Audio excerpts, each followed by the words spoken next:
मुझे लगा सुसु दूसरी करे है अभी दोबारा जाके। कंफ्यूज हो गई, सुसु दूसरी कैसे हो सकती है। कंफ्यूजन देखो कितना भयंकर हो जाता है ना कभी कभी। और उसको डाउट के चक्कर में हम परेशान होते रहते हैं कि मुझे क्वेश्चन समझ में नहीं आया, मैं ही बेवकूफ हूँ। कभी कभी समझने का तरीका भी गलत हो सकता है, तो इसलिए अपने तरीके को सही रखना। आराम से आना, धीरे धीरे, गिरना मत। नहीं, कई बार हम नर्वस हो जाते हैं ना। मेरी क्लास के अंदर मतलब जैसे बचपन में टीचर आ गया, एंटर कर गया और अपन भागते हुए आ रहे हैं।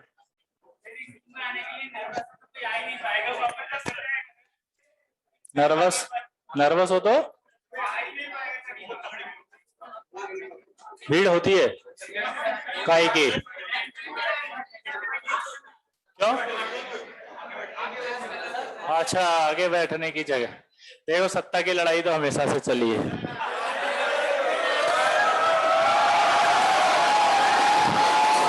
और इस लड़ाई का कोई अंत नहीं है और कोई वही मतलब सॉल्यूशन नहीं है। ये संघर्ष सदियों से चला है, चलता रहेगा, इसको कोई रोक नहीं सकता। जिन्होंने भी रोकने के प्रयास किया वो खुद ही उड़ गए। मान लो कोई आपको आके समझाया कि बेटा नहीं है, कब तक?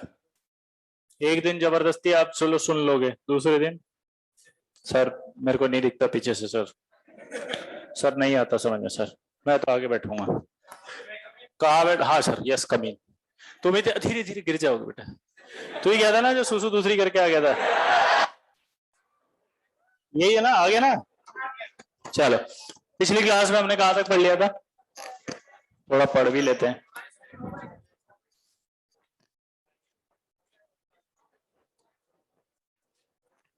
प्लेट का एक्सपेरिमेंट हो गया था ना। अब एक मिनट रुको, पहला सवाल आराम से सुनना है, टेंशन नहीं लेनी है ना। पहला सवाल ये था कि भाई बॉन्ड क्यों बनता है? आंसर था स्टेबिलिटी गेन करने के लिए। दूसरा सवाल था कि स्टेबिलिटी कैसे आती है? ऑक्टेट कंप्लीट करके। जब ये डाउट आया तो हमें पता लगा कि नोबल गैस भी कंपाउंड बना रही थी, तो इसका मतलब नोबल गैसेस कंपाउंड बना रही है, तो ऑक्टेट कंप्लीट करना स्टेबिलिटी का क्राइटेरिया नहीं है, कुछ और भी है।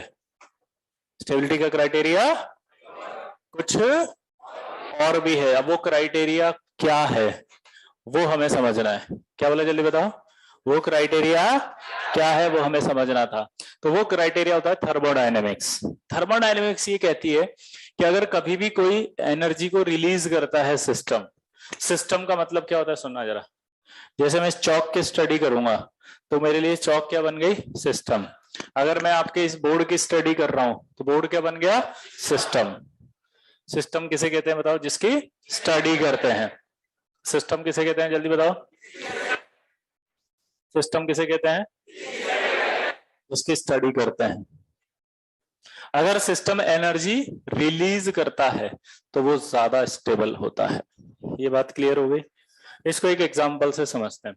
सपोज आप जो है, आपको मैंने 10 दिन तक खाना पीना कुछ भी नहीं दिया, एक जगह चुपचाप बिठा दिया, है ना। खाना से होता क्या ये समझना। जब हम खाना खाते हैं तो हमारी बॉडी में खाना पचता है, डाइजेस्ट होने के बाद उसकी एनर्जी बनती है, ये तो पता होगा ना। वो एनर्जी ब्लड में डिजोल्व हो जाती है। तो आपने एक तरह से जब खाना खाया तो आपने क्या खाई? एनर्जी गई अंदर, है ना। अब आप मान लीजिए आपने बढ़िया काजू बादाम जो है वो खाना वाना खा लिया, एक केस, और दूसरा केस है आपने 10 दिन से कुछ नहीं खाया। दोनों केस को हम स्टडी करते हैं। एक केस तो ये था कि जिसमें मैंने आपको काजू बादाम हलवा पूड़ी खीर सब खिला पिला के बिठा दिया, और सब कुछ खिला पिला के बिठाने के बाद मैंने आपसे बोला यार कहीं जाना मत, मैं आधे घंटे में आता हूं। अब आप सोचो, आप इतना सब कुछ ठूस ठांस के बैठे हो, तो क्या आप एक जगह बैठोगे? आप सोचोगे थोड़ा वॉक ही कर लेता हूँ जब तक सर आ रहा है, बिल्डिंग घूम लेता हूँ, देख लेता हूँ कैसी है, आसपास देख लेता हूँ कुछ अगर दिख जाए तो, है ना। है ना, तो यही होता है चीज। तो अपन क्या करते हैं, इधर उधर घूम रहे होते हैं। अब जैसे ही मैं आया मैंने देखा कहाँ गया ये, मैं गया पता चला इधर उस तरफ कोने में जो है वो गली में घूम रहा है। इधर गया उधर तो पता लगा दूसरी गली घूमने लग गया। तीसरा आया तो पता लगा द्रोणा के ऊपर छत पे जाके बैठा है मस्ती से। चौथी बार आया तो पता लगा सड़क पे ही पड़ गया नींद के मारे। कई बार तो ऐसी परिस्थिति हो जाती है, कोई अगर कह दे कि यहीं लेट जा, लेट सकते हैं? हाँ बेटा पक्का? थैंक गॉड सर, आपने मेरी टेंशन मिटा दी। बहुत थका हुआ था सर, सोचा थोड़ा झपकी ले लें, क्योंकि 90% लोग यही करते हैं, ठूसने के बाद अजगर याद आता है उनको। बट ठूसते भी इतना सारा है ना कि बेचारा ये मना करने लगता है कि रुक जा, ये बाहर ही आ जाएगा अब, कंट्रोल। तो बोलते हैं हम रुक जा, तेरा काम मैं कर दूंगा। पलंग पे जाके ऐसे ऐसे लौटते हैं सब, यूं यूं। अजगर भी शर्मा जाता कई बार तो। मैस के खाने को गाली भी देते हैं, पॉइंट समझ, क्या खाना बनाया है, फिर भी खा जाते हैं 10 रोटी। मैस वाला देखता रहता, साले गाली दे रहा, फिर तो 2 रोटी खा के उड़ जा रहा, 5 रोटी क्या खा रहा मेरे, फिर भी निकल जाते हैं, कोई टेंशन नहीं। तो खाना खाया तो एनर्जी बनी। अब ध्यान सुनना, तो जब मैंने आपसे कहा कि यहाँ रहना और मैं वहां आया तो आप वहां नहीं थे, इसका मतलब आप एक जगह नहीं हो। एक जगह नहीं हो मतलब स्टेबल नहीं हो, आप इधर उधर मूवमेंट कर रहे हो। इसकी जगह दूसरा केस, अगर 10 दिन से आपको खाना पीना नहीं दिया गया बिल्कुल, और आपको बिल्कुल ऐसे मरियल अवस्था में एक जगह बिठा दिया और बोला मैं आ रहा हूँ हिलना मत, तो मैं जब वापस आऊंगा तब आप कहाँ होगे? वहीं पड़े हुए मिलोगे। तो एक जगह थे और वहीं रहे, तो स्टेबिलिटी है। तो यानी कि एनर्जी अगर दे रहे हैं हम सिस्टम को, तो वो अनस्टेबल हो रहा है, वो मूवमेंट कर सकता है, इधर उधर जा सकता है। और अगर एनर्जी नहीं दे रही है तो स्टेबल है, एक ही जगह रहेगा। तो एनर्जी का कॉन्सेप्ट समझ में आया? स्टेबिलिटी का क्या कॉन्सेप्ट है कि अगर कोई सिस्टम एनर्जी को रिलीज करेगा तो वो क्या होगा? स्टेबल। अगर कोई सिस्टम एनर्जी को एब्सॉर्ब करेगा तो वो क्या होगा? अनस्टेबल। यहां तक कोई डाउट? सिंपल है। अब जब दो एटम एक दूसरे के पास आते हैं,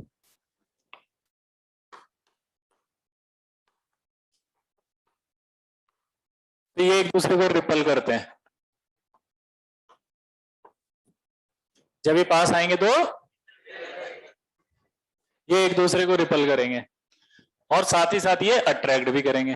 देखो, अगर मैं इसको ए एटम मान लूं, इसको बी एटम मान लूं, तो ये आपका ई ए हो जाएगा, ये ई बी हो जाएगा, ये एन ए हो जाएगा, एन बी हो जाएगा। आया ना? तो आप देख सकते हो कि ये आपस में एक दूसरे को क्या करेंगे? ये एक दूसरे को क्या करेंगे? पक्का? लेकिन ये इसको क्या करेगा? ये इसको क्या करेगा?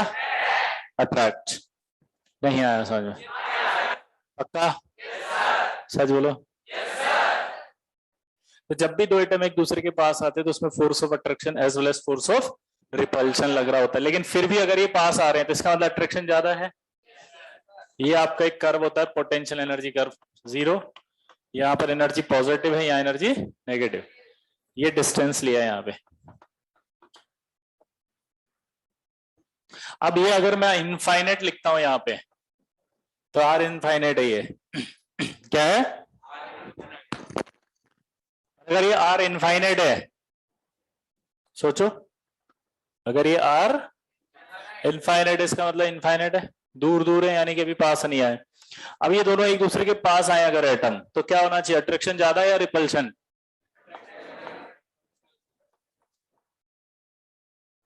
अगर पास आएंगे तो अट्रैक्शन ज्यादा होगा, तभी तो पास आएंगे। अगर वो पास आ रहे तो अट्रैक्शन ज्यादा, अट्रैक्शन ज्यादा है तो डिस्टेंस कम हो रही है। देखो इधर एक सवाल, पास क्यों आएंगे?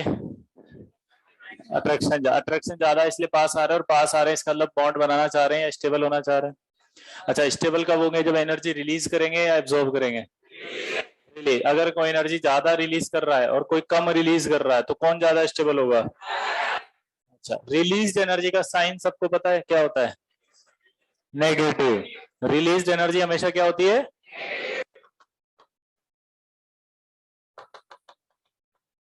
और एब्जॉर्ब्ड एनर्जी क्या होती है?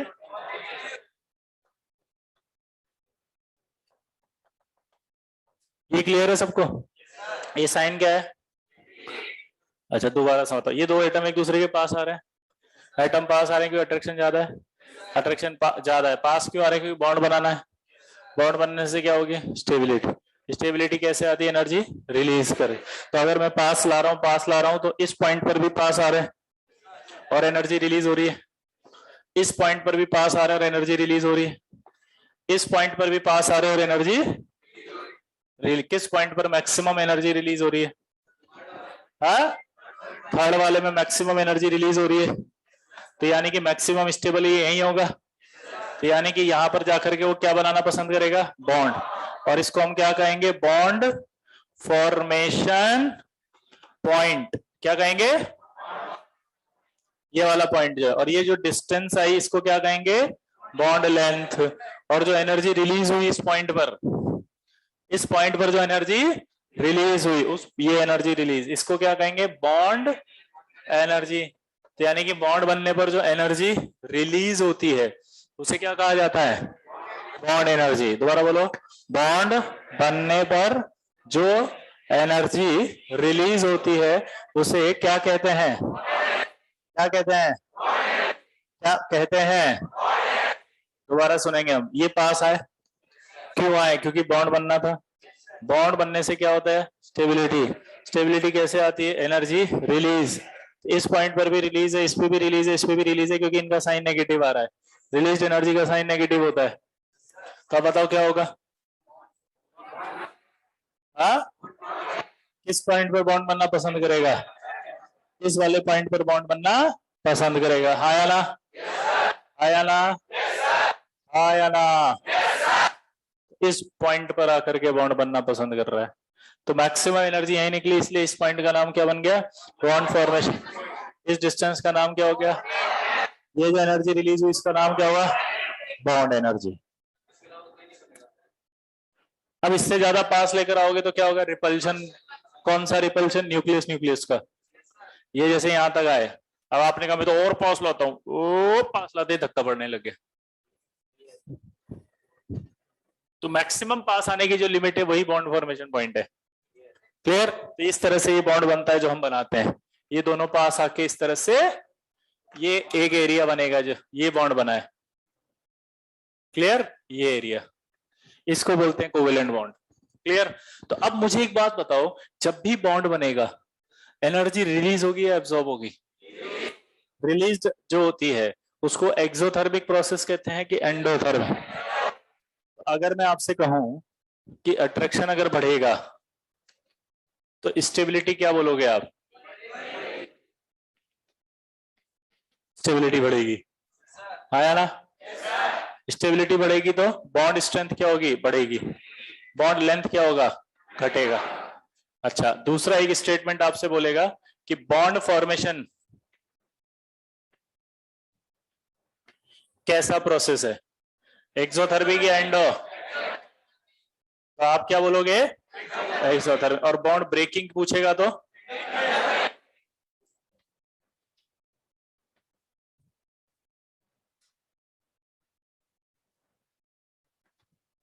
एंडोथर्मिक। कुछ भी नहीं आया समझ में, हाँ सच बोलो, तो बॉन्ड फॉर्मेशन हो जाएगा एक्सोथर्मिक और बॉन्ड ब्रेकिंग हो जाएगा एंडोथर्मिक, क्लियर सबको, हाँ तो बोल दिया करो, पक्का। अब सुनो एक खास बात, अब आपसे एक सवाल पूछा जाएगा कि कौन, विच ऑफ द फॉलोइंग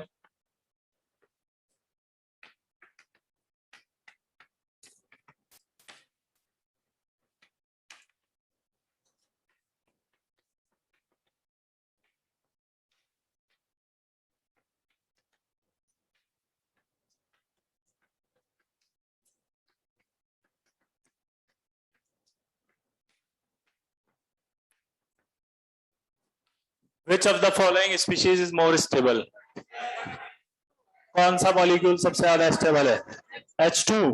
तो इसका रीजन है कि यही बॉन्ड बन रहा है, जहां बॉन्ड बनेगा वही एनर्जी रिलीज होगी, वही स्टेबल होगा। ये जेई में आप सवाल है, देखो 1 मिनट में हो गया आपसे, क्यों, कॉन्सेप्ट क्लियर हुआ तो, आप समझ बात को, कॉन्सेप्ट क्लियर करना सबसे ज्यादा जरूरी है, ठीक है। ये सवाल समझ में आया नहीं आया, क्लियर है, पक्का, नोट करो इसको पहले, नोट करते समय डाउट नहीं बताते ना, तो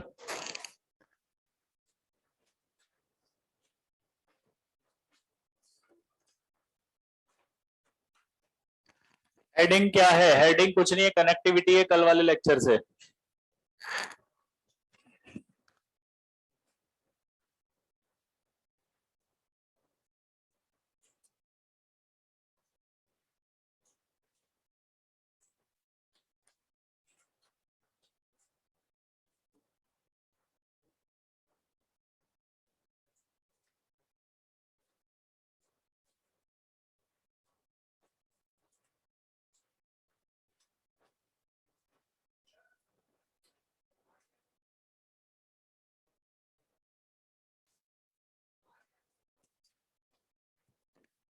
आर डिस्टेंस है बेटा, दो एटम्स के बीच की डिस्टेंस।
पोटेंशियल एनर्जी, पीई मतलब पोटेंशियल एनर्जी, एनर्जी भाई।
रुक ना भाई, डरा मत यार, रुक रुक।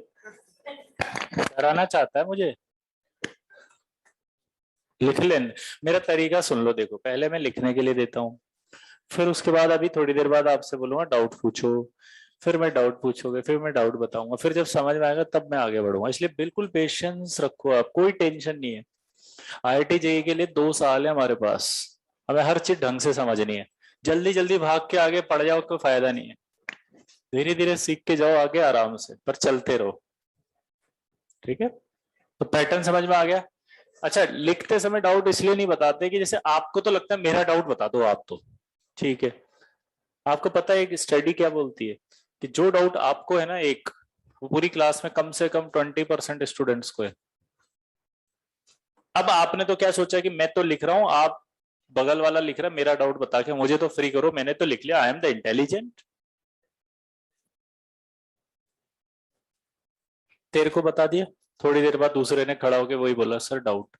मैं बोला, मैंने कहा अभी तो बताया था, नहीं सर वो तो मैं लिख रहा था, मुझे क्या पता इसने ये पूछा, मैं तो अपना डाउट पूछूंगा। ठीक है, अब क्या फायदा हुआ तेरा जल्दी पूछने का? तुम दोस्त निपट के, तीसरा पीछे वाला खड़ा हुआ, सर एक डाउट है। मैंने बोला हाँ बेटा बोलो। सर ये बता, तीसरा भी वही पूछा जो उसने पूछा। अब क्या फायदा हुआ जल्दी बताने का? ट्रिपल टाइम वेस्ट हुआ।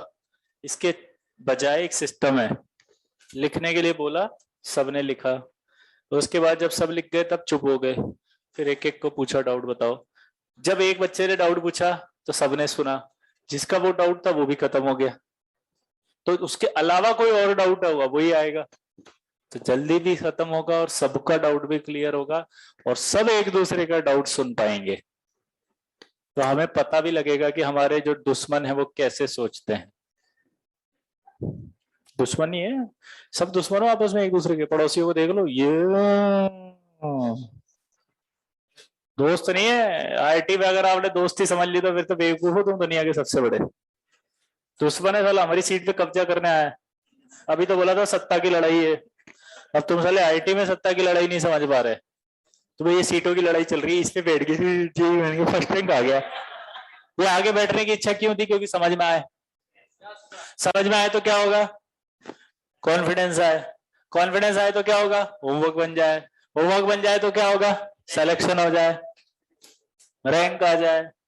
यही तो चाहते हो। तो अल्टीमेट गोल जब वहां है और संघर्ष यहां है, तो किससे है? इन्हीं से तो है, तो दुश्मनी तो वही है। नहीं यही बात समझ में? आज जीवन का कितना बड़ा सत्य पता चला आपको। बताओ मैं कितने सारे दुश्मनों से घिरा हुआ हूं। मुझे पता ही नहीं था दोस्त के रूप में मैंने दुश्मन पाल रखे हैं। और सच भी है, आईआईटी जेई की आईआईटी जेई की प्रिपरेशन में अगर ऐसे दोस्त हैं तो आपको दुश्मनों की कोई जरूरत नहीं है, क्योंकि यही सबसे बड़ा दोस्त दुश्मन है, हमारी सीट के लिए लड़ रहा है। भाई दोस्त तो होता है कि तू सेलेक्ट हो गया, मैं भाई मेरा सिलेक्शन तू ले ले।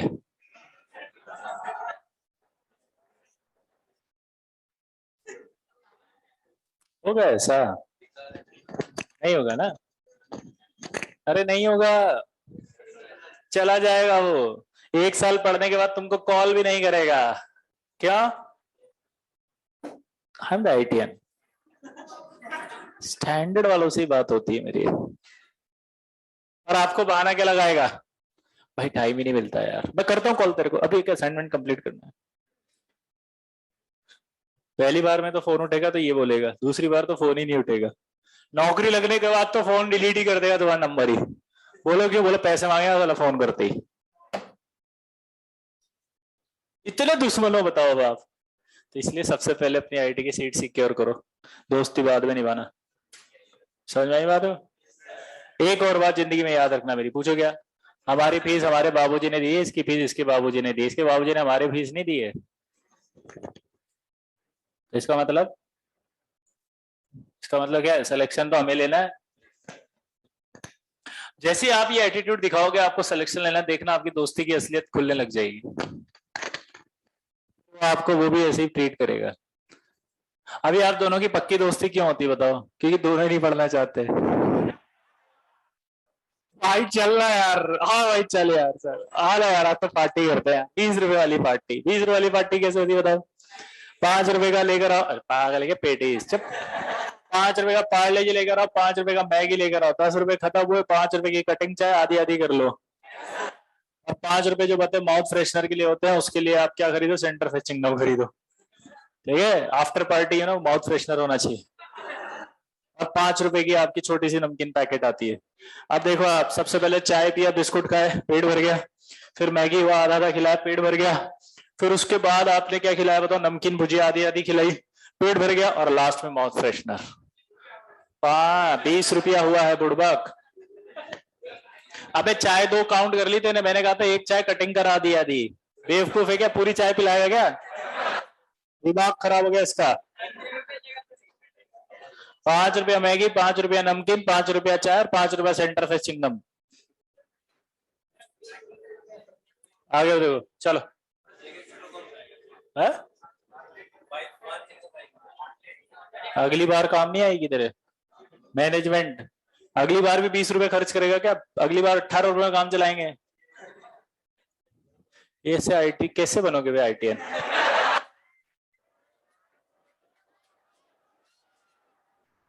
ये ऐसे लोग जिस कंपनी में जाएंगे बर्बाद कर देंगे उसको, प्रॉफिट में लाने की जगह घाटे में लाएंगे उसको। तो वही है ना जो सुसु के बहाने।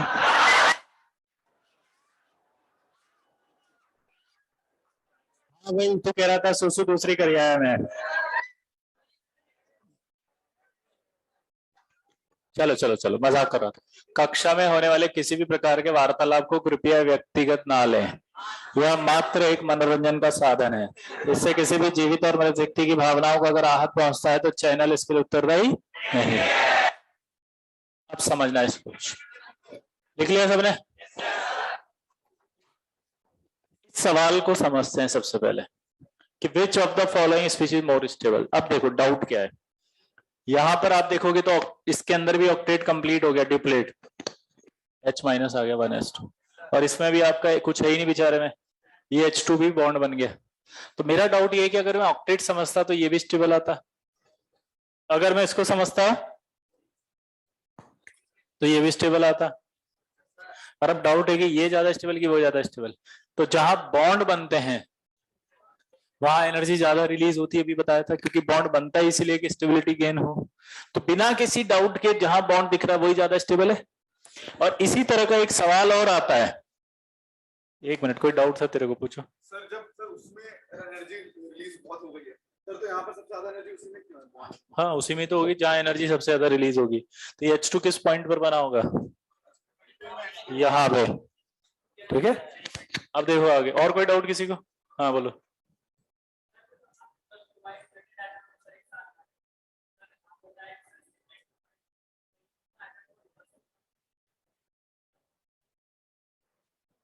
इनफाइनाइट से पास आ रहे हैं, पास आते आते कोई जरूरी नहीं है, अट्रैक्शन ही तो हो रहा है। अट्रैक्शन जब भी होगा तो एनर्जी रिलीज होगी।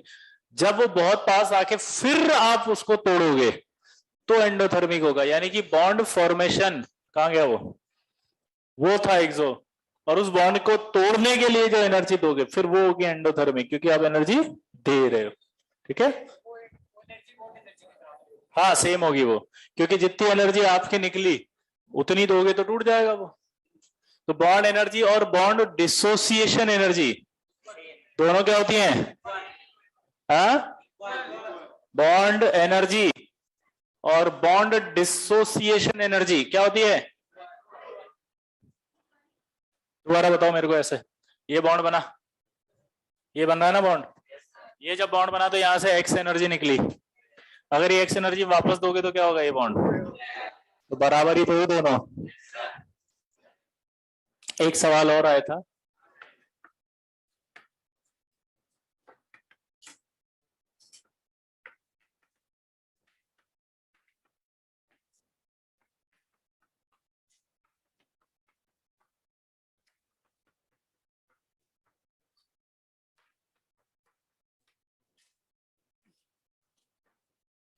HClO, HClO2, HClO3 और HClO4, 4 मॉलिक्यूल दिया है। मैं स्ट्रक्चर इनकी बना के दिखा देता हूं कि कैसे हैं ये।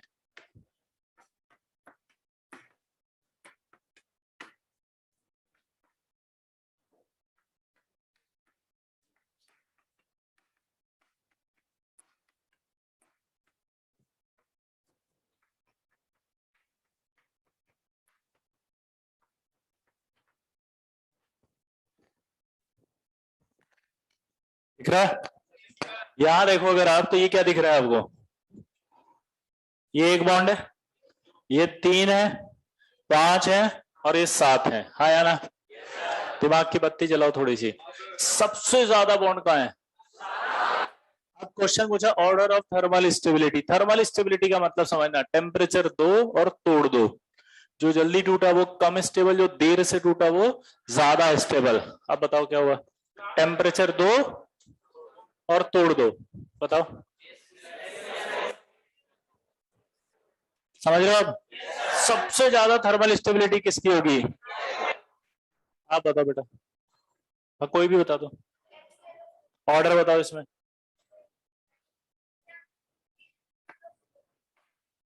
ये ऑर्डर कितने एग्री कर रहे हैं? ये ऑर्डर है? सोचो सोचो, हाथ नीचे, बिल्कुल सही ऑर्डर है। पूछो क्यों?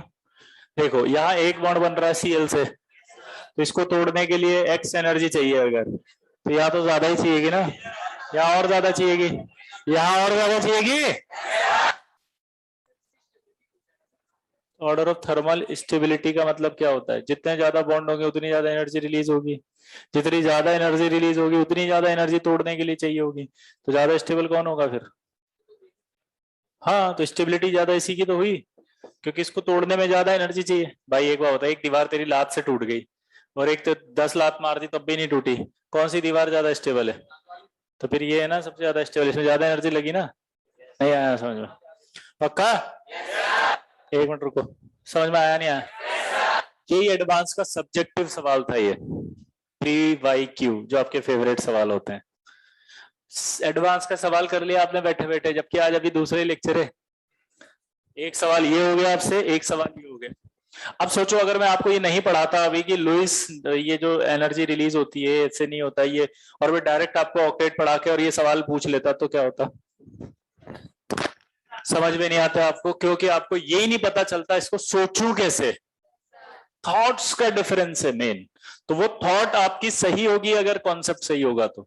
अभी मैंने दिया और आपने खट आंसर दे दिया, क्योंकि आपका डायरेक्शन सही चल रहा था, थॉट सही चल रही थी, कॉन्सेप्ट सही चल रहा था। अगर डाउट भी आया तो उस कॉन्सेप्ट के अंदर आया कि भाई एनर्जी ज्यादा हुई या कम हुई, ऐसे नहीं आया सर ये एच निकलेगा तो क्या होगा। जैसे हमारे डाउट कैसे होते थे हमेशा, उठ पटांग, सीएल की जगह फ्लोरीन हो तो क्या होगा, ये 4 ही बॉन्ड क्यों बने, 5 क्यों नहीं बने। ये होता आउट ऑफ द बॉक्स सवाल, मतलब आप मतलब समझ रहे हो, अब एक ट्रेन खड़ी है उससे पूछ लो दिल्ली क्यों नहीं जा रही, भाई क्योंकि मुंबई जा रही है। मुंबई क्यों जा रही है, भाई क्योंकि मुंबई की ट्रेन है। तो दिल्ली की क्यों नहीं है, भाई क्योंकि मुंबई की है। अरे यही तो डाउट है, दिल्ली की क्यों नहीं है, दिल्ली क्यों नहीं जा सकती है। अब लॉजिक कितना उसके पीछे, भाई ट्रेन की पटरी होती है, रेल रोड जहां से जा रही होगी उसी पे जाएगी, अगर इसको दिल्ली लेके चले गए तो बाकी ट्रेनें अफेक्ट हो जाएंगी, बहुत सारे कॉन्सेप्ट है, पूरा सिस्टम हिल जाएगा रेलवे का, पता नहीं कितने एक्सीडेंट होंगे, कितनी ट्रेनें आपस में टकराएंगी। तो जो ये डाउट पूछ रहा होता है और जो बता रहा होता है उसके मन में क्या चल रहा होता है, मतलब आप सोचो ना, आप जाके पूछ लो रेलवे वालों से ये डाउट, तो रेलवे वाले तो बेचारे कहे कि हम क्यों बैठे हैं, ये सब बेकार है, इतना सब कुछ सिस्टम है, जो तू ही चला ले जा ट्रेन, चले ड्राइवर तू ही बन जा, ले जा दिल्ली उठा के। ये अभी भी खिलौने वाली ट्रेन चल रहा है जो इधर से नहीं चला के दीवार पे चढ़ा दी। ऐसे टीचर के साथ होता है, बेचारे के साथ, जब इतने अच्छे अच्छे कॉन्सेप्ट बता रहा था और हमारे डाउट ऐसे आते हैं ना, तो बेचारा टीचर सोचता है तू ही पढ़ा ले, फिर या फिर उसके बाद दूसरा हथियार होता है,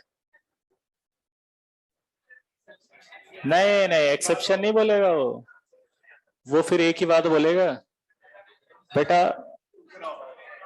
तुमसे नहीं हो पाएगा। तब हमें बुरा लगता है, तो ऐसे किसी बोल दे मेरे को डिमोटिवेट कर दिया। अबे तो डिमोटिवेट नहीं किया, सच्चाई बताइए, सच्चाई बताने में डिमोटिवेट करने में डिफरेंस होता है। जिसको ये नहीं समझ में आ रहा है कि रेलवे इतना बड़ा तंत्र है, सिस्टम है, उसके अंदर बेचारी ट्रेन नहीं जा सकती दिल्ली वाली बॉम्बे, और तू पड़ा हुआ उसमें लेके जाओ साले इसको, क्यों नहीं जा रही, आप मेरा डाउट क्लियर नहीं कर पा रहे हो। टीचर इस केपेबल नहीं है मेरे डाउट बताने के लिए, मम्मी मैं जहां आपने मेरा एडमिशन कराया वो टीचर केपेबल नहीं मेरे डाउट्स बताने के लिए। पूरा रेलवे सिस्टम ही हिला दिया तेने। इसीलिए थॉट्स क्लियर होनी चाहिए, सिस्टमेटिक होनी चाहिए, डाउट्स अपने आप क्लियर कट आते हैं, कभी आप डेविएट नहीं होते हैं डाउट से। अब जैसे रेलवे का सिस्टम आपको पता है तो आप पता है क्या पूछोगे, अच्छा ये दिल्ली जाएगी तो कौन कौन से स्टेशन पे रुकेगी बीच में, वैलिड डाउट है। अब वो बताएगा कि भैया ये इतने, अच्छा कितनी बजे उतरेगी, ये भी वैलिड डाउट है, तब भी वो बता देगा भैया इतनी बजे पहुंचेगी। समझ बात हो?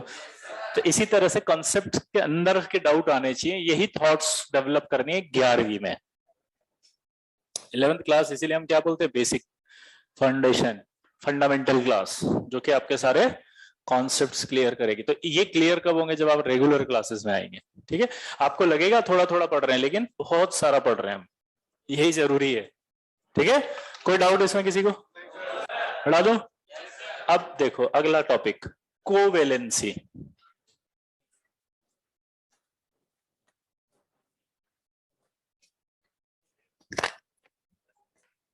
क्या नहीं लिखा थी क्या, बोलना तो चाहिए।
हो गया भाई, जल्दी लिखो यार।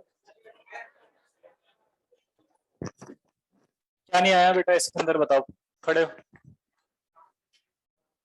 ये ऐसे नहीं, कहा ब्रेक नहीं होता, यहां देखना है कि इसमें कितने बॉन्ड दिख रहे हैं। ये सीएल के कितने बॉन्ड दिख रहे हैं, देखो एक बॉन्ड ये, एक बॉन्ड ये, कितना हुआ टोटल, 2, यहाँ एक 3, ये 4, ये 5, ये 6, ये 7। इस सीएल में कितने बॉन्ड बन रहे हैं, 7। यहाँ देख के बता कितने बन रहे हैं, 5, 1 2 3 4 5। यहाँ कितने बन रहे हैं, यहाँ कितना बन रहा है। तो ज्यादा बॉन्ड बने होंगे तो ज्यादा एनर्जी रिलीज हुई होगी, तो उसको तोड़ने के लिए ज्यादा एनर्जी लगेगी। तो ज्यादा एनर्जी जिसको तोड़ने में लगेगी वो ज्यादा स्टेबल ही तो हुआ। नहीं आया था। और किसको डाउट। हाँ, रिपल्शन मतलब, हाँ, आगे बढ़े।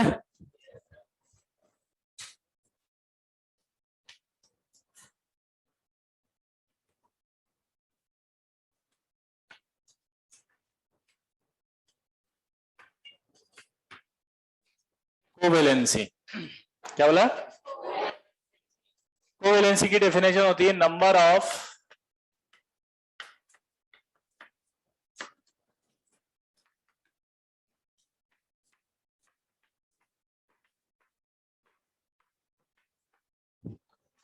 बाद में लिखना, इधर देखो पहले, number of unpaired electrons in ground state और इन एक्साइटेशन स्टेट। अभी ग्राउंड स्टेट और एक्साइटेशन स्टेट का मतलब क्या होता है, जब हम इलेक्ट्रॉन को लिखते हैं ना, कॉन्फ्रिगेशन को, कॉन्फ्रिगेशन तो आता होगा। तो जब हम इलेक्ट्रॉनिक कॉन्फ्रिगेशन लिखते हैं तो उस समय जो कॉन्फ्रिगेशन लिखा उसे कहते हैं ग्राउंड स्टेट, और अगर एक्साइट कर रहे हैं तो उसे कहते हैं एक्साइटेशन स्टेट। मैं अभी सिखा रहा हूं, जैसे मान लीजिए मैंने क्लोरीन का लिखा, तो ये लिखा 3:3p5।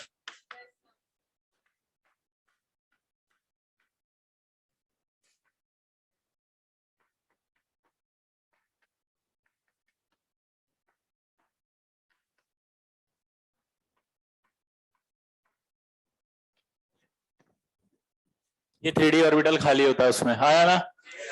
अभी आपने जो कॉन्फ़िगरेशन लिखा उसमें अनपेयर्ड इलेक्ट्रॉन देखो कितने दिख रहे हैं। अनपेयर्ड इलेक्ट्रॉन पता है सबको, एक इलेक्ट्रॉन ये रहा जो पेयर्ड नहीं है, इसे क्या कहा जाता है, अनपेयर्ड। तो ये जो अनपेयर्ड इलेक्ट्रॉन है, दोबारा बोलो, एक है, तो ग्राउंड स्टेट कॉन्फ़िगरेशन में इसके पास एक अनपेयर्ड इलेक्ट्रॉन है, तो इसी की कोवेलेंसी कितनी हो गई? एक। अभी तो एक ग्राउंड स्टेट कॉन्फ़िगरेशन। अब मेरा सवाल समझना, एक्साइटेशन किसे कहते हैं और कब होता है? दोबारा से बोलेंगे, एक्साइटेशन किसे कहते हैं और ये कब होता है? ध्यान सुनिएगा। हमारे घर में हम बैठे हैं, अपना घर है, मस्ती से कमरे में पढ़ रहे हैं, मन किया उठ के बालकनी में चले गए, मन किया छत पे चले गए, मन किया दूसरे कमरे में जाके पढ़ रहे हैं, मन किया जहां पलंग पड़ा है वहां जाके लेट के पढ़ रहे हैं। कोई रोक रहा है आपको? अब आपका मन किया पड़ोसी के घर में जाके पढ़ेंगे, आप चले गए उठ के, घुस गए, पढ़ने लगे। पड़ोसी ने आएगी, कहा है बोला आईटी का तैयारी करने, डिस्टर्ब मत कीजिए। पड़ोसी क्या करेगा? आपको पकड़ेगा, इसे बाहर फेंक देगा उठा के, आगे ना। मतलब अब समझे आप, एक्साइटेशन अपने ही घर के एक कमरे से दूसरे कमरे में अगर कर रहे हो आप तो हो जाएगा, क्योंकि वहां पर किसी परमिशन की जरूरत नहीं है, किसी एनर्जी की रिक्वायरमेंट नहीं है। लेकिन अगर आप किसी घर से दूसरे के घर पे जाओगे तो एनर्जी की रिक्वायरमेंट आ जाती है, और अगर आपको पता है एनर्जी की रिक्वायरमेंट आ गई तो सिस्टम क्या होता है? अनस्टेबल। अभी बताया ना, अभी क्या बताया आपको? अगर एनर्जी एब्जॉर्ब करेगा या रिक्वायर्ड करेगा तो क्या होगा? स्टेबल या अनस्टेबल? एनर्जी रिलीज करेगा तो क्या होगा? मंडी सामने रखना भाई सब लोग। हाँ यार, बोलो तो सही यार। यहाँ पर आप मुझे बताओ, ये शेल दिख रहा है? ये दिख रहा है? ये दिख रहा है? सेम शेल है, अलग अलग है? एक ही घर है या अलग अलग है? एक ही घर है, तो इलेक्ट्रॉन एक्साइट कर सकता है कि नहीं कर सकता? तो यहां पर अगर आपको मैं ये एक्साइटेशन कराऊं तो क्या ये सही है क्या?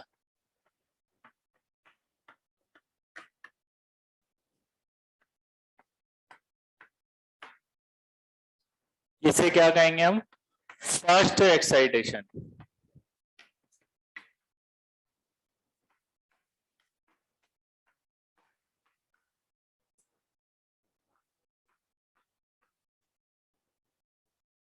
एक और एक्साइट कर दिया, क्या कहेंगे इसको? ये मेरा सवाल है, क्या ये एक्साइट हो पाएंगे या नहीं हो पाएंगे, ये चेक करो। एनर्जी तो अपनी इंटरनल एनर्जी यूज करते हैं।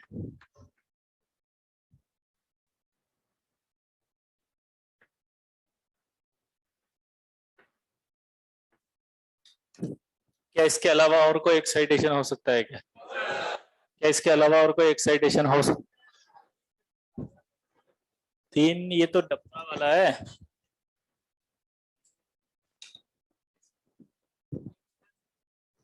यहां से है ना एक एस से, क्या ये एक्साइटेशन हो सकते हैं क्या? दोबारा सुनना कैसे किया मैंने। यहां से एक इलेक्ट्रॉन था, वो ले गया यहाँ पे, तो कितने अनपेड इलेक्ट्रॉन दिखे? तीन। बाद में लिखना भाई, बाद में मुंडी ऊपर। यहां से अगला इलेक्ट्रॉन लेकर गया, देखो ये वाला, यहां ले गया, कितने हुए? पांच। कुछ भी नहीं आ रहा समझ में? पक्का? नहीं। क्या यहाँ से भी एक्साइट हो सकता है? हाँ। अब आप कभी ये मत सोचना सर ये इलेक्ट्रॉन के लिए एनर्जी कहाँ से लाएगा। अबे खुद की एनर्जी होती है, तुम उठ के जाते हो तो भूखे प्यासे हो तब भी चले जाते हो ना उठ के। अपनी इंटरनल एनर्जी होती है ना सबके पास। मान लो तुम्हें 10 दिन से पानी नहीं दिया, खाना नहीं दिया, तब भी थोड़ा तो चल ही पाओगे।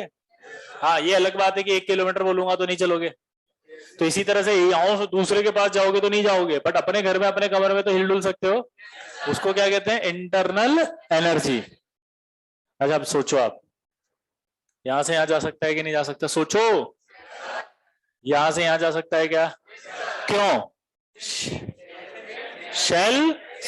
तो एक्साइटेशन कब कब होगा ये समझ में आया? कितने अनपेड इलेक्ट्रॉन हो गए इसमें? काउंट करो, अगर अपन काउंट करें तो 1 3 5 7। तो इसकी जो कोवेलेंसी है वो बताओ। 1 3 5। यानी कि क्लोरीन कितने कितने बॉन्ड बना सकता है? 1 बॉन्ड भी बना सकता है क्लोरीन, 3 भी बना सकता है, 5 भी बना सकता है। इससे पहले वाला जो सवाल था उसमें यही बना रहा था वो। पहला वाला मॉलिक्यूल में देखो Cl 1 बॉन्ड बना रहा है, दूसरे वाले में वो 3 बॉन्ड बना रहा है, फिर वो 5 बॉन्ड बना रहा है, फिर वो 7 बॉन्ड बना रहा है। आया ना? नहीं आया सब? पक्का? कोवेलेंसी किसे कहते हैं? कुछ कुछ समझ में आया? और जितनी कोवेलेंसी होती है वो उतने बॉन्ड बना सकता है। अभी नोट करो, फिर डाउट लेंगे।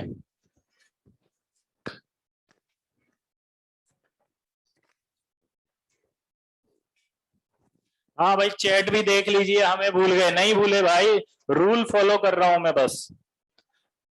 रूल फॉलो ये था कि पहले नोट करेंगे फिर डाउट बताएंगे।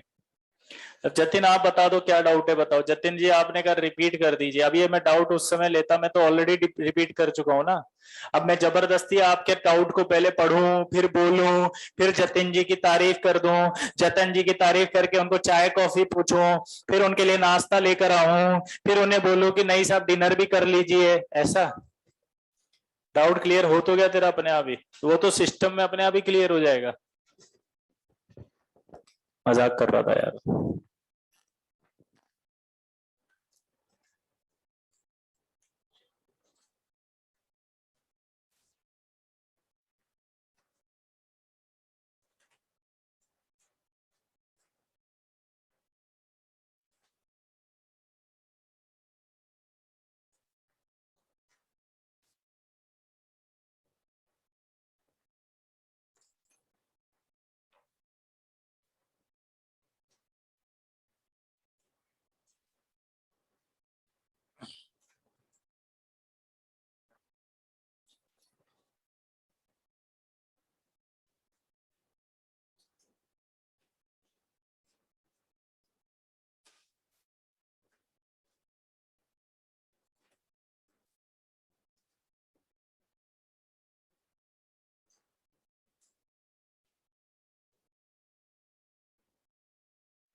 हो गया?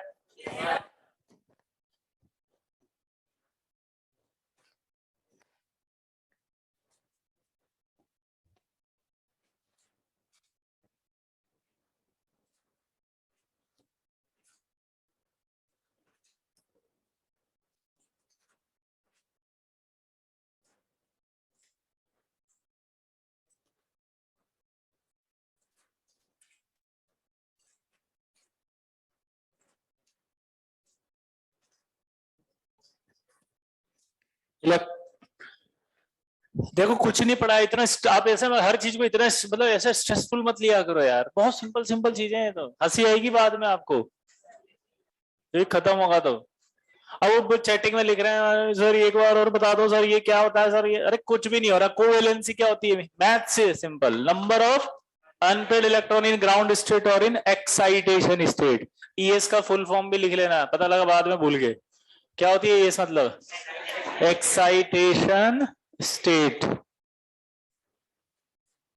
क्या होता है? Excitation state. अब देखो,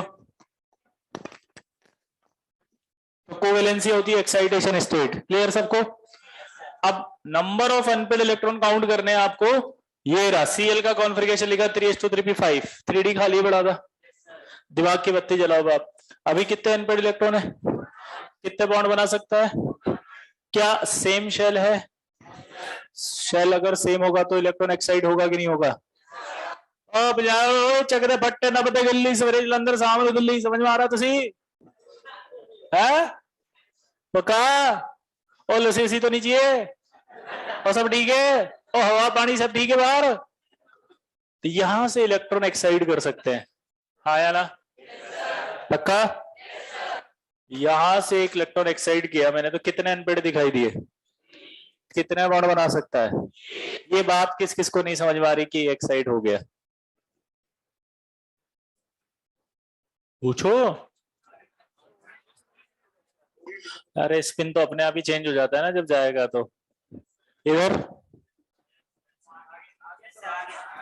कितने बॉन्ड मैक्सिमम बना सकता है क्लोरीन? यहां से सवाल आएंगे अब, अगर समझ में आ गया तो। अब सवाल आप मुझे बताओगे।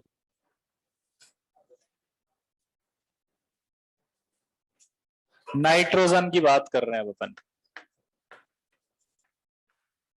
2s2 2p3 है ना? कितने अनपेड इलेक्ट्रॉन है? बाद में, अरे लिखना बाद में, इधर देख के बताओ कितने बॉन्ड बना सकता है? 3। इसके बाद कौन सा शेल आता है? 1s2 2s2 2p6 के बाद 3s। सेम शेल है या डिफरेंट शेल है? क्या इस डिफरेंट में एक्साइट करेगा? पड़ोसी के घर में नहीं जा सकते। कितने अनपेड है? सिर्फ 3। कितने बॉन्ड बना सकता है? अब आपसे क्वेश्चन कैसे पूछेगा एग्जामिनर कि NCl3 और NCl5 में से कौन एग्जिस्ट करेगा? ये एग्जिस्ट करेगा, ये नहीं करेगा, हाँ या ना? क्यों? क्योंकि ये शेल चेंज हो गया। तो इसका एक्सप्लेनेशन होता है due to absence of vacant 2d orbital. क्या बोले जल्दी बताओ? Due to absence of vacant, due to absence of vacant. क्यों 2d ऑर्बिटल? क्योंकि 2d ऑर्बिटल अगर होता है यहाँ पे तो 2d सेम शेल ही होता। सेम शेल में तो एक्साइटेशन हो जाता। सेम शेल में तो एक्साइटेशन, कुछ भी नहीं आ रहा समझ में? पक्का? अगला बताना। जैसे ये पक्का समझ में आया ना? तो अगला बताओ ऑक्सीजन के केस में।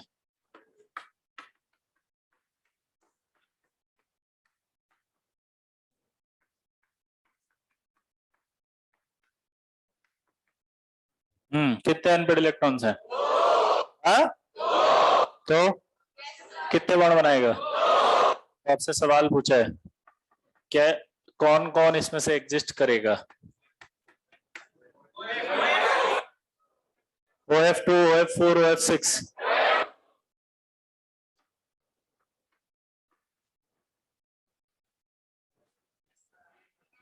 कुछ नहीं समझ में आया? पक्का? हाँ नहीं करेगा। रीजन OF, ये रीजन क्या लिखेंगे? ड्यू टू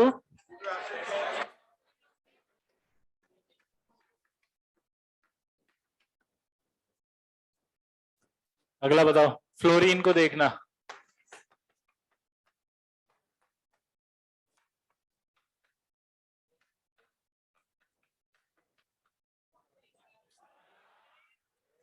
एक बना सकता है सिर्फ, ये HOF बना रहा है। लेकिन क्या ऐसे वाले बना पाएगा जैसे क्लोरीन ने बनाए थे? 3 5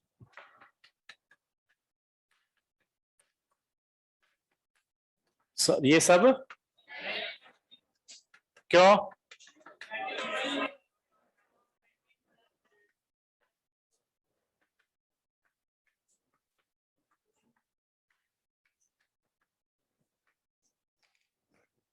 आया ना? नोट करो इसको।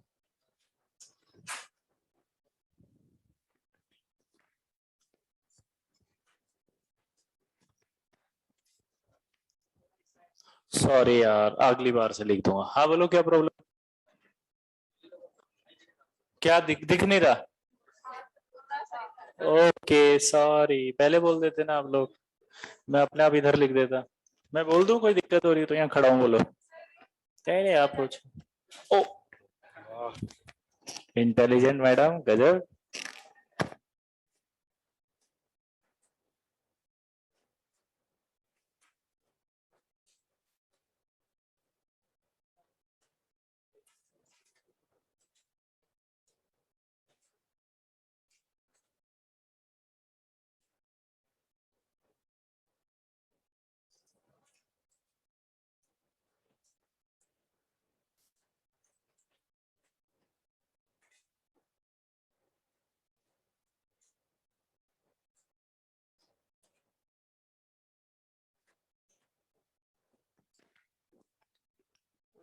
VAC मतलब होता है due to absence of vacant orbital. Kuleshwar Gupta ji, due to AB.OF VAC का मतलब क्या है?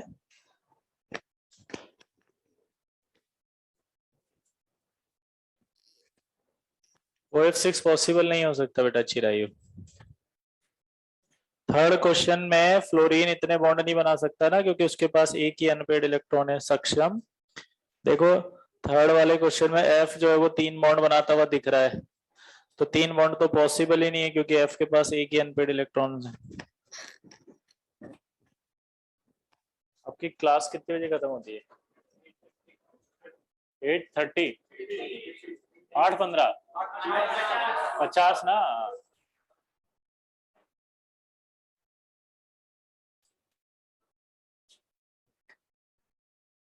पिछली बार मेरे से जल्दी छुड़वा रही थी तुमने। मैंने 8:20 पे छोड़ दिया था, तो बोलना चाहिए ना 8:50 तक क्लास है। तो बताना चाहिए, मैं आज ही छोड़ने वाला था अभी। मुझे 8:20 तक ही याद रहेगा टाइम। हाँ मुझे डाउट ये, मैंने कहा ये क्या हुआ यार।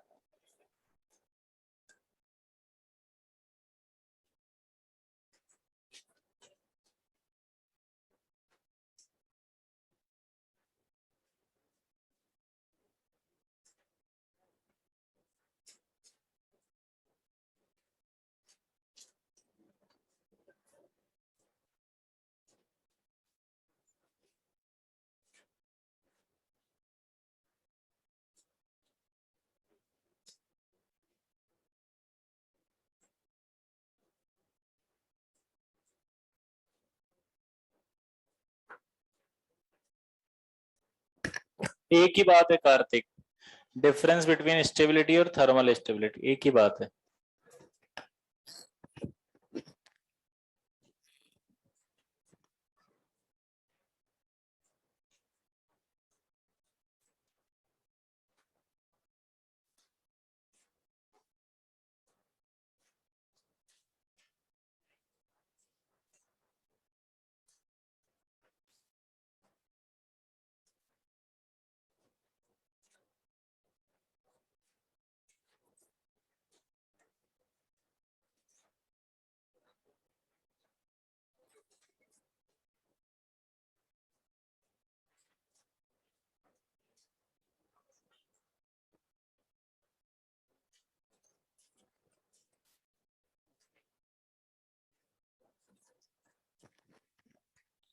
अबे ये ड्यू टू एब्सेंस ऑफ लिखा हुआ है 4 बार, तो मैंने बोल दिया। बिल्कुल ही क्या, बिल्कुल LKG के बच्चे ही हो गया।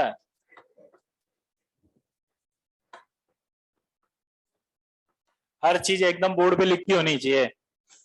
केमिस्ट्री पढ़ रहे हो क्या अंग्रेजी पढ़ रहे हो? आ गया?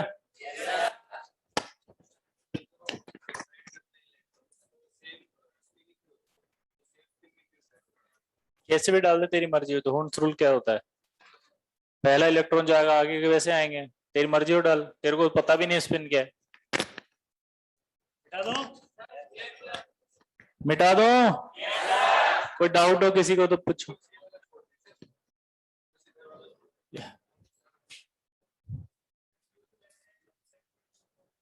2D ऑर्बिटल,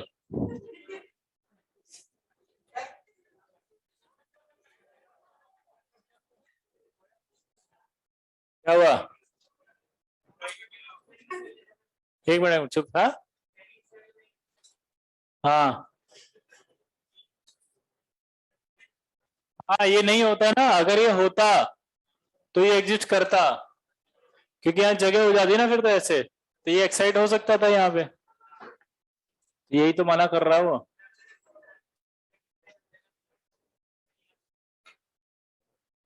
अभी आ गया ना, बस ठीक।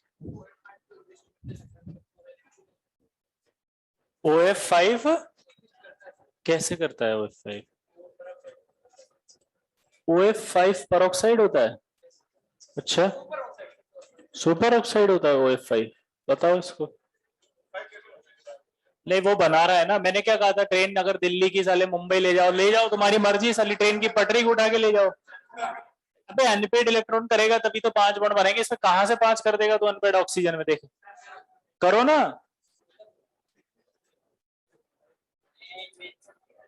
वो IF5 होता है।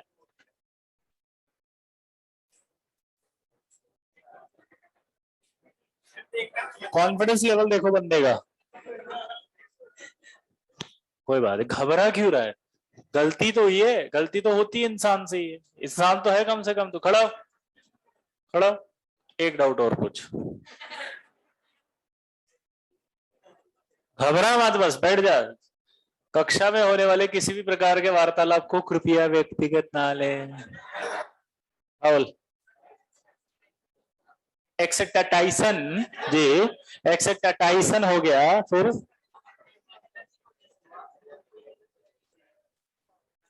सुना ही नहीं दिया, दोबारा बोल, पूरा जोर से बोलना तो चुप। एक्सेप्टाइसन हुआ ना, एनर्जी की वजह से नहीं हुआ। हाँ, अपनी देखो ऐसे समझना पड़ेगा आपको, अपने मन से नहीं होगा वो एक्साइटेशन। जैसे आपको क्या हुआ, लॉटरी, आपके दोस्त का भाई ये लॉटरी खरीद ले 1 करोड़ की निकलेगी, कंफर्म बोल रहा हूं मैं, लेकिन लॉटरी का टिकट खरीदने के लिए 2 रुपए तो खर्च होंगे ना आपके, तो आप वो 2 रुपए तभी खर्च करोगे जब आपको उससे प्रॉफिट की उम्मीद हो। तो यहाँ पर ये क्यों एक्साइट कर रहा है बताओ? क्योंकि एक्साइट करने के लिए एनर्जी कम खर्च होगी, सेम शेल है, और उसके बाद जब बॉन्ड बनेगा तो बहुत सारी एनर्जी निकलेगी, और बहुत सारी एनर्जी निकलेगी तो क्या होगा, वो बहुत ज्यादा स्टेबल होगा। हाँ बोलो, आप क्या पूछ रहे थे आप? तुम्हारे पास जो 2 रुपया होता है ना, उसको इंटरनल एनर्जी कहते हैं। तुम्हारी बॉडी में खाना नहीं खाओगे 10 दिन तक, तब भी आप क्या करोगे, कुछ काम कर सकते हो ना। कैसे? क्योंकि आपको बचपन में पढ़ाया होगा, फैट, कार्बोहाइड्रेट, प्रोटीन, ये सब रहते हैं हमारी शरीर में। इसी तरह इन सब एटम्स के पास अपनी खुद की स्वयं की एनर्जी होती है। हाँ, एक्साइट करने के बाद बॉन्ड बनाएगा तो एनर्जी रिलीज होगा, तो स्टेबिलिटी बढ़ेगा, तो वो एनर्जी यूज कर लेगा। और बोलो, और पूछो भाई। I5 वाले भैया,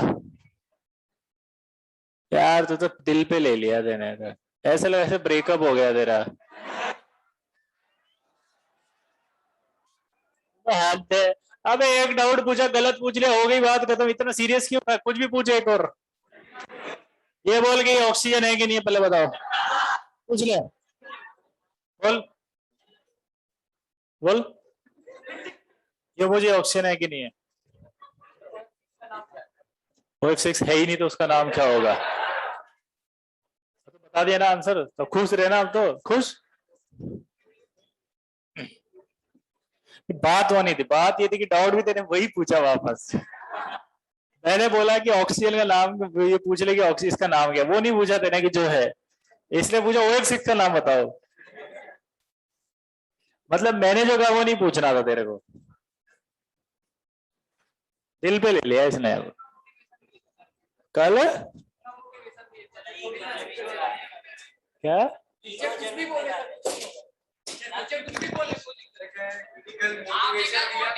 हाँ हाँ,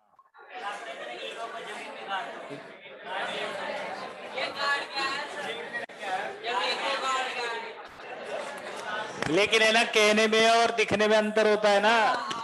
अभी तू है जैसे, तेरे में तो दिख रहा है बिल्कुल कि कोई दिक्कत नहीं है, कहला कुछ भी है। उसके में नहीं दिख रहा, उसके में भी दिख रहा था भाई के में, बेचारे को कुछ भी कह दिया कोई टेंशन नहीं है, उसको पता है बेइज्जती नहीं कर रहे।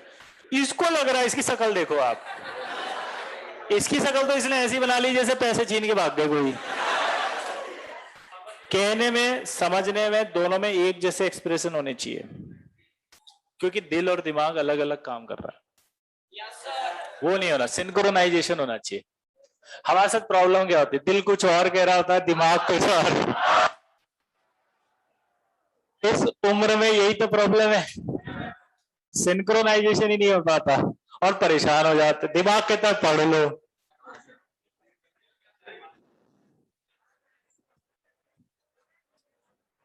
ये क्या कहता है वो आप ही को पता होगा।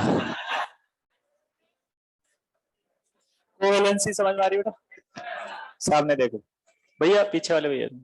आज ड्रॉपर बैच में क्या हुआ, एक बालक जो है ऐसे ही बैठा था, अभी सुबह की बात है। आपको लगता है सर मजाक कर रहे थे, लेकिन सत्य है ये बिल्कुल। हम बस स्वीकारते नहीं है, स्वीकार भी नहीं सकते, हमारा कल्चर ही ऐसा है। अब बाबूजी को ये थोड़ी बोलेंगे बाबूजी पढ़ाई नहीं हो रहा, पिताजी ने कहा पढ़ते क्यों नहीं, बोला नहीं हो पा रहा। क्यों नहीं हो पा रहा बाबूजी? वो समझ में नहीं आता, लेक्चर छूट जाता। अब ये थोड़ी बोलेंगे सर काहे छूट जाता है, अब ये थोड़ी बताएंगे कि समझ में काहे नहीं आता है। अब ये थोड़ी बताएंगे बेचारा टीचर समझा रहा होता है और ख्यालों में हम खोए हुए होते हैं।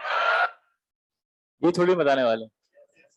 ये थोड़ी बताएंगे कि नेट डेटा खत्म हो जाता है, वो लेक्चर देखने में खत्म होता है। ये थोड़ी बताएंगे कि कहाँ खत्म होता है। इमेजिन करो कि बता दिए, तो अगले दिन कहाँ होगा तुमको भी पता है, ऊंचा पे लटके भी लोगे। समझ रहे हो? 10 दिन तक लटका के रखेंगे बाबूजी, हाथ पाँव बांध देंगे तुम्हारा। प्रॉब्लम है, नहीं बता सकते, दिक्कत ये है। यही सच यही है, यही तो प्रॉब्लम है। आपको दिक्कत क्या है पता है? भगवान बहुत चालाक है। भगवान ने, आप सोचो ये सारी चीजें अभी क्यों बनाई, ताकि आप लोग उसे मानो। अल्टीमेटली क्या होता है, भगवान बचा ले, बर्बाद हो गया, 11th खराब हो गया, बैकलॉग क्रिएट हो गया, क्यों मैंने बात की इतनी देर तक, नहीं करना था मुझे, क्यों हुआ ये ऐसा।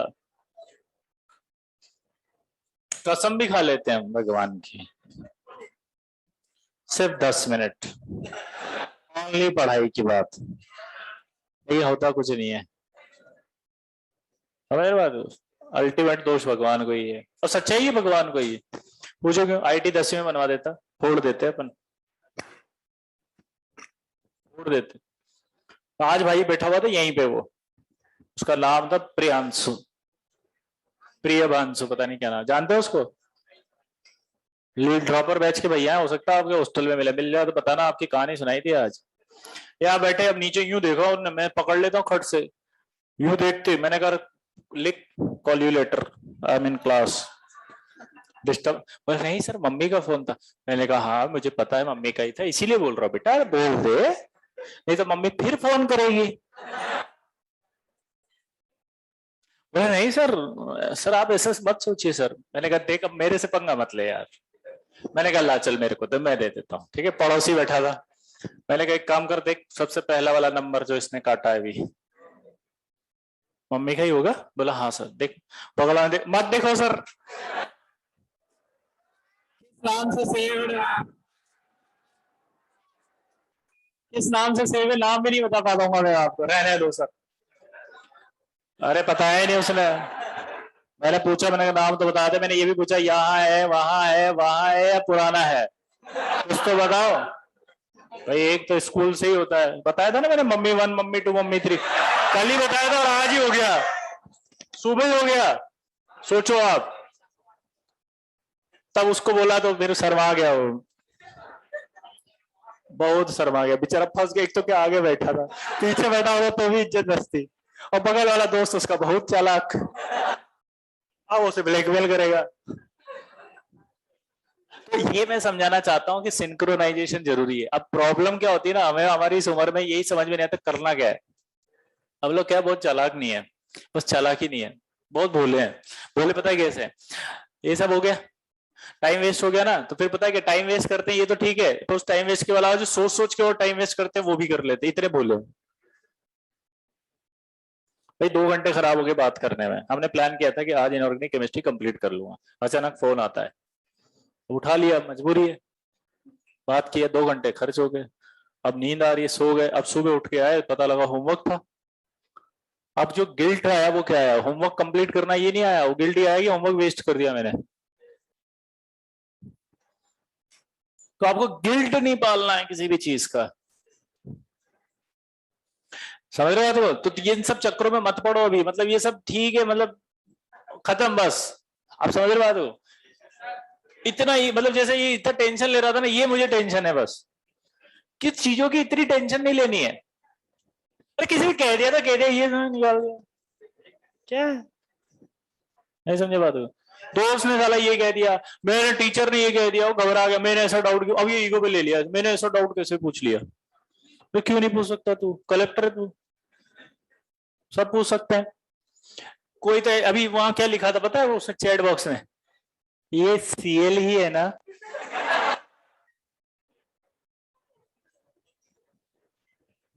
अब मैं क्या जवाब दूं? हाँ, मैं भी बोलता सीएल ही है, लेकिन मेरे दिल पे क्या गुजरी होगी, मैं भी ईगो पे ले लेता। मैं भी तो ईगो पे लेता ना कि ये पूछ रहा है कि ये सीएल ही है क्या। जिगर है ना मेरे अंदर, टेंशन ही नहीं ली मैंने। कितना कॉन्फिडेंस है कि मैं इसको भी सिखा दूंगा इनऑर्गेनिक। ऐसे अपने अंदर रखा करो, टेंशन मत लिया, बहुत टेंशन लेते हो, छोटे छोटे बच्चे फालतू परेशान होते हो। खुश रहा करो, मस्त रहा करो बस। चलो आगे बढ़ते हैं, अब सवाल करते हैं वापस। NCl5 एग्जिस्ट नहीं कर रहा था, लेकिन अब सवाल को चेंज करके पूछ रहा वो, क्या ये एग्जिस्ट करेंगे PCl3 PC?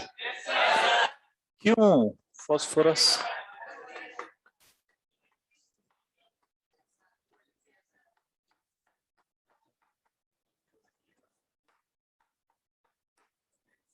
क्या ये एक्साइट कर सकता है? हाँ, कर सकता है। हाँ।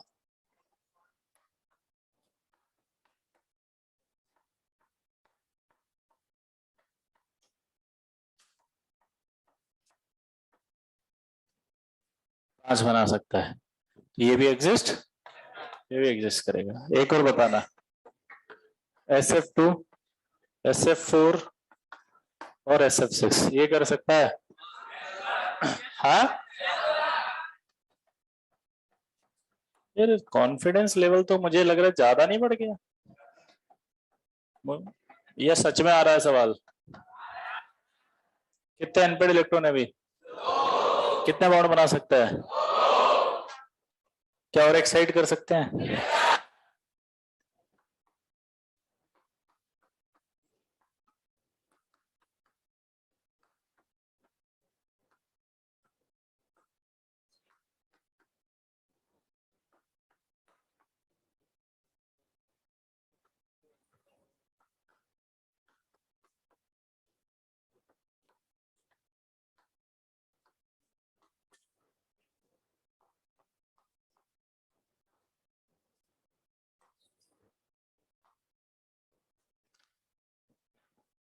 देखो जरा, बना सकता है क्या 6? क्योंकि इसमें d ऑर्बिटल है, तो ये एग्जिस्ट कर रहे हैं सारे, ठीक है। हाँ बोलो। आएगा अभी, वो भी बताएंगे, लिखो पहले, नोट करो इसको।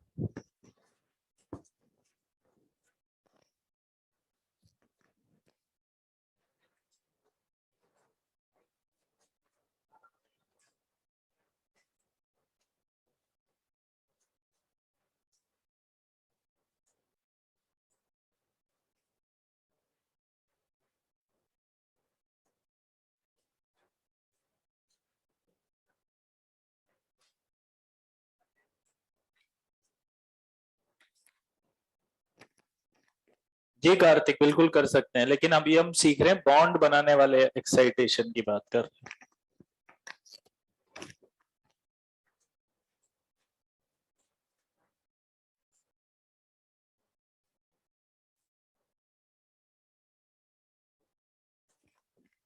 हैं। क्या प्रॉब्लम हो गई अमन कुमार, बताओ फटाफट।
क्यों?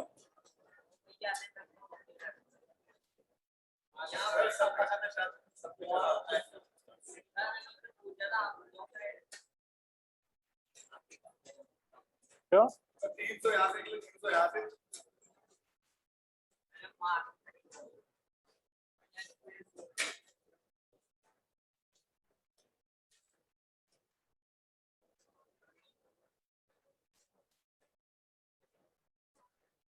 आपके हॉस्टल में जो ये ड्रॉपर वाले भैया नहीं रहते, 12th वाले? आज से तो पूरा माहौल बना देना ड्रॉपर वाले। सर पकड़ लिए थे भैया, क्या हुआ, कौन है जरा बताओ तो। अबे यार नाम पूरा मत पूछे, पीछे थोड़ा पर्सनल हो जाएगा। बस ये बोलना पकड़, वो फिर वो बता देगा। V11 वाला बैच है, याद रखना। कौन सा? हाँ। तो तुम लोग कहाँ रहते हो सब लोग फिर? कोरोना में कितने रहते हैं? पूरा बाप रे, पूरा भरा हुआ है फुल।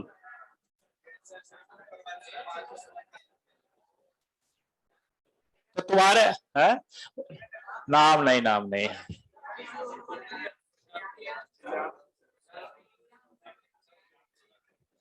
नहीं, मैंने थोड़ा सा डिफरेंट नाम बोला है, मिलता जुलता बोला है बस, ताकि कोई आइडेंटिफाई नहीं कर पाए। आगे बढ़े बेटा, ऐसा नहीं भैया पे हंस रहे हो, चिंता मत करो, तुम्हें पकड़ूंगा किसी दिन। ज्यादा हंस रहे हो ना, कभी तुम भी पकड़े जाओगे, इसलिए गलती से भी मोबाइल के हाथ मत लगाना। हाँ, अभी डाउट एक बच्चे का बताना है मेरे को, लिख लिया। अब एक डाउट आपको आएगा, जैसे देखो ध्यान से सुनना, जैसे आपको एक डाउट क्या आता है कि सर 3D की एनर्जी ज्यादा की 4S की। अभी जो समझा ना आप लोगों ने, अगर ये बिहार में समझा रहे होते तो एक बिहारी खड़ा होता, बोला कौन सा थ्योरी है जो आप हमें पढ़ा रहे हो, और क्यों इस एक्साइटेशन के नाम पे हमें बुड़बक बना रहे हैं। हम बोलते हैं बिहारी का हो गया, पगला गए हो? बोला हाँ पगला गए हैं। हम बोले क्यों? अरे बोला पगला है नहीं तो क्या करे, कुछ भी पढ़ा रहे हो मर्जी से। हम बोले का मर्जी से पढ़ा दिए? बोले हम पढ़े थे 3D का एनर्जी ज्यादा होता है 4S से, हमें पढ़ाए थे अभी पिछले वाले सर, और आप कुछ भी पढ़ा रहे, कैसे मान लेंगे? तो मैंने कहा 3D की एनर्जी 4S से ज्यादा थी, तो दिक्कत क्या है? दिक्कत? हम बोले हाँ। अरे दिक्कत कैसे नहीं है, अगर ये 3D हटा के यहाँ 4S लिखे होते तो आप बोले थे कि यहां से एक्साइटेशन नहीं हो सकता बेटा, सेलवा अलग है।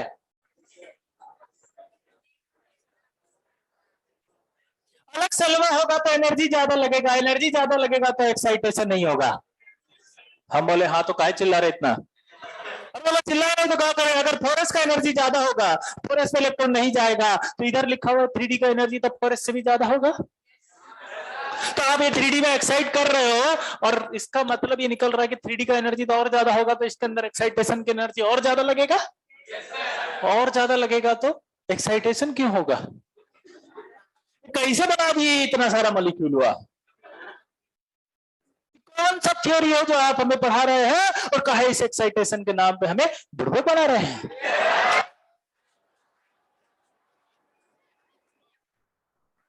बिहारी रॉक्स दुनिया शॉक्स।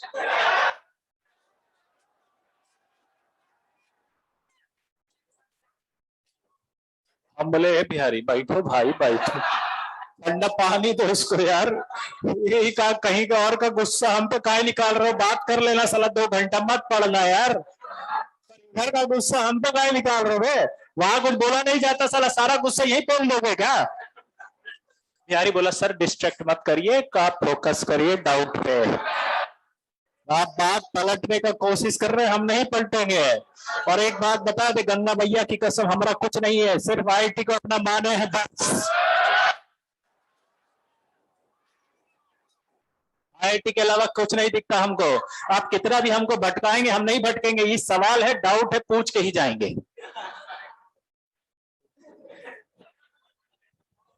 एक बिहारी 100 पे भारी और ये बिहारी पूरी क्लास पे भारी, इसीलिए बोलते हैं साला बिहारी रॉक्स दुनिया सॉक्स। अब ये क्या हो गया बे? सही बात है। हाँ तो ए भैया चिल्लाने से समझ सवाल समझ में आया बिहारी का? कईयों को तो समझ भी नहीं आया, उन्हीं की ये समझ आया वो बिहारी ने कुछ पूछा है। कई बार नहीं आता क्लास में कोई टॉपर कुछ पूछ लेता है तो ये लगता है हाँ कुछ पूछा तो है जो सर को दिक्कत दे रहा है, कुछ कर है ये समझ में नहीं, हाई लेवल का है, करने दीजिए। वो कभी स्कूल वगैरह में कहीं बहुत बार होता है। अरे कभी डाउट में वहां खड़े हो जाते हैं, सर डाउट पूछ रहे होते हैं, कोई टॉपर भैया पूछ रहा था सर ही बताएगा, हम ऐसे जाके देख लेते हैं, सर बता रहे देखो इसमें से, बगल वाला होता क्या बता तो नहीं समझ में, चाहो लगता है नहीं लगता अपने को, अपना उसका नहीं, छोड़ो। देखो इधर ध्यान से, अब ये क्या है, बिल्कुल सही बात है कि 3D की एनर्जी 4s से ज्यादा होती है n+l रूल से।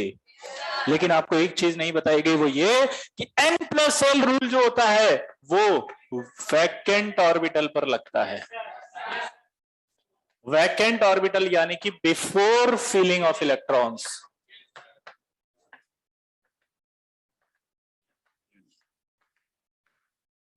इलेक्ट्रॉन भरने से पहले, जब एक बार इलेक्ट्रॉन भर दिया और एटम बन गया, यानी कि आफ्टर फिलिंग ऑफ इलेक्ट्रॉन।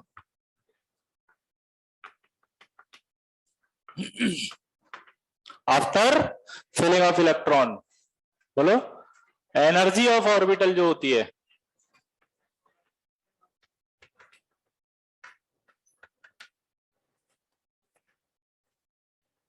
ये DEC मतलब डिसाइडेड बाय एन, शेल से डिसाइड होती है। अब शेल किसका ज्यादा था? इलेक्ट्रॉन तो भर चुका, एटम बन चुका, फास्फोरस एटम की बात कर रहे हो, तो एटम की एनर्जी किससे डिसाइड होगी? शेल, शेल से डिसाइड होगी। तो अब 3D और 4s में से 3D की एनर्जी कम होगी, 4s की नहीं होगी, 4s तो बाहर आएगा। इसी वजह से नोटिस करिएगा, अब आप देखो एक इंपॉर्टेंट चीज और आपको मैं सिखा देता हूं यहीं पे, आपके लिए सिर्फ इधर लिखूंगा। जब हम जिंक का कॉन्फ़िगरेशन लिखते हैं 1:2:2p6 3:3p6, अच्छा कैमरा नहीं आता, ओके, 1:2:2p6 3:3p6, अब 4s2 3d10। कुछ याद है 11th क्लास 10th क्लास जिसके अंदर हम क्या करते थे? 1s2 2s2 2p6 3:3p6, फिर इसके बाद 3d को जमा लेते थे, फिर 4s2 लिखते थे, फिर आपको कहा जाता था जिंक +2 का लिखो, तो ये 1s2 आता था, 2s2 2p6, फिर 3s2 3p6, फिर 3d10 4s0। अब देखो आप याद करो पुराना बात, जब इलेक्ट्रॉन भरेंगे तो पहले 4s में भरेंगे, इलेक्ट्रॉन निकालेंगे तब भी 4s में से निकालेंगे। 4s में इसलिए भरे थे क्योंकि एनर्जी कम थी, और 4s से इसलिए निकाल रहे हैं कि आउटर सेल है, ऐसे पढ़ाते थे। अब एक लॉजिक आपने लगाया ही नहीं, अगर लगाते तो कॉन्फ़िगरेशन समझ ही नहीं पाते। क्या आउटर सेल तो वो होता है जिसकी एनर्जी ज्यादा होती है दूर, तो यही डाउट तो वहीं आ जाता कि अगर 4s से निकाल रहा तो 4s तो दूर है तो ज्यादा एनर्जी है, जिसकी ज्यादा एनर्जी है तो फिर इसमें पहले क्यों भर रहे हो? भरते समय तो बोल रहे हो कम एनर्जी है, निकालते समय बोल रहे हो ज्यादा एनर्जी है, ऐसा क्यों? अब बताओ आंसर। क्योंकि भरते समय तो n+l रूल से चले, जिससे कि इसकी एनर्जी कम थी तो भर दिया, भरते ही एटम बन गया, एटम बनते एनर्जी डिसाइड किससे होगी? n। और जब आप एक कैटायन का कॉन्फ़िगरेशन लिखते हो तो रूल क्या है? पहले एटम का लिखो फिर उसके आउटर सेल से निकालो। तो जब आप एटम बना दोगे जिंक, तो जिंक एटम के अंदर तो 4s की एनर्जी ज्यादा हुई ना, क्योंकि उसकी एनर्जी किससे डिसाइड हो रही है? प्रिंसिपल क्वांटम नंबर से। किससे? नहीं आया समझ में, नोट कर लो उसको।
लिख लो आराम से, फिर डाउट पूछना है ना।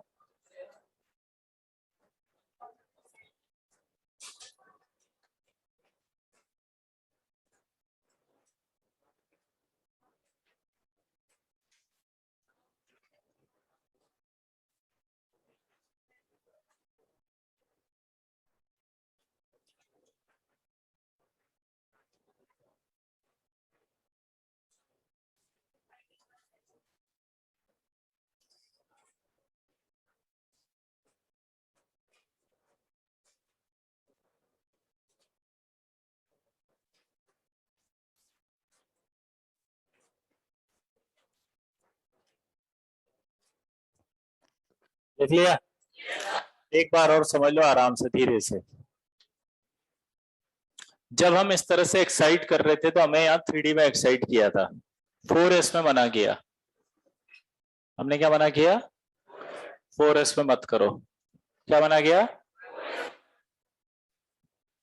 एक डाउट आया कि जब हम लिखते थे इलेक्ट्रॉनिक कॉन्फ़िगरेशन तो 3D की एनर्जी ज्यादा बोलते थे 4s से।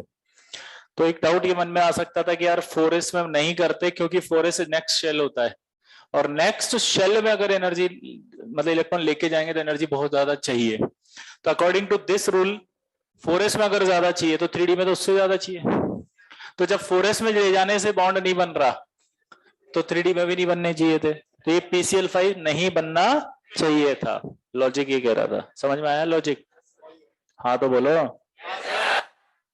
लॉजिक। लेकिन अब हमने क्या बताया कि आपका लॉजिक गलत इसलिए है कि आप जो 3D को मान के बैठे हो ना कि 4s से ज्यादा है, वो तब तक ज्यादा है जब तक आपने इलेक्ट्रॉन भरे नहीं है, इलेक्ट्रॉन फिल नहीं किए, खाली ऑर्बिटल्स हैं अभी। और ऑर्बिटल्स की जो एनर्जी होती है वो कौन सा रूल बताता है? n+l रूल, ऑफ बाउ प्रिंसिपल। कौन सा था?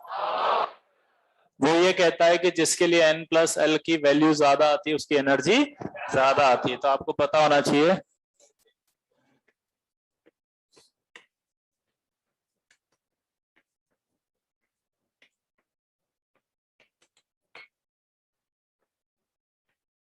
तो 5 वैल्यू आएगी इसकी, तो ये ज्यादा है, ठीक है।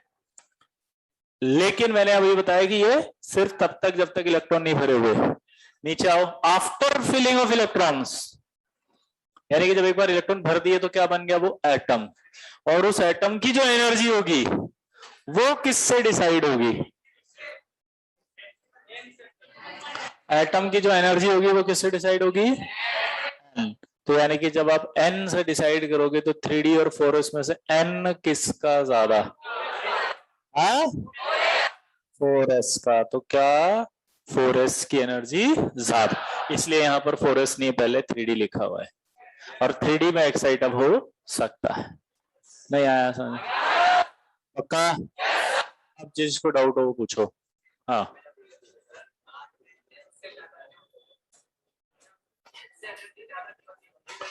शेल दूर होते जाएंगे ना, फोर्थ शेल तो न्यूक्लियस से दूर होगा। तो आपने एटॉमिक स्ट्रक्चर में पढ़ा होगा ना, -13.6 × 10, ऐसे उस फॉर्मूले से n ज्यादा तो एनर्जी ज्यादा। बोर ही तो है ये भी, ये कौन है, तो सारे एटम बोर ही होते हैं, एनर्जी बोर से निकलती है सारे एटम्स की।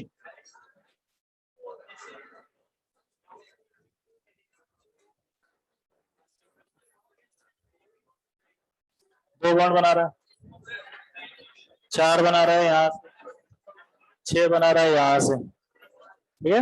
और कोई डाउट? जिंक +2 में क्या समझाया था, इधर देखो, 1 मिनट 2 मिनट चुप रहो। जब आपने जिंक का इलेक्ट्रॉनिक कॉन्फ़िगरेशन भरा तो ऐसे भरते हैं कि पहले 4s में जाता है फिर 3d में। लेकिन जब मैं जिंक +2 का बनाऊंगा तो ये कहा जाता है कि जब आप इलेक्ट्रॉन भर रहे होते तो इसकी एनर्जी ज्यादा थी या कम थी, इसकी ज्यादा थी।